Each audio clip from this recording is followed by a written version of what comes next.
Let me show you how I sew my bikini tunnels. So the size of your bikini tunnel depends on the size of the string that you're going to put through here. Mine is going to be the same size as this trim, so I basically do them all the same size.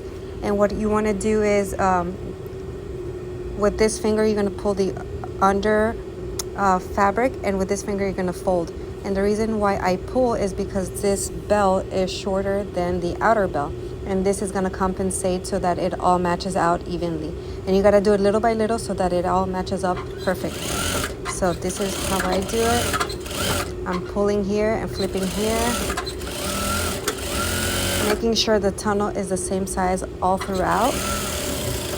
If you do the tunnel too slim to the string, it's gonna be very hard to pull through. If you do it too loose, it's not gonna have any support. So you have to make sure that you really gauge that size of your tunnel, and it comes with practice as well. So again, I'm pulling the bottom, flipping over, and then going along. Eventually, it feeds into the sewing machine, it pulls you, and you kind of just go with it. So I hope that helps. If you have any ripples or anything like that, it's not a big deal. Mine really doesn't, but sometimes it happens if the lining is not sewn on correctly.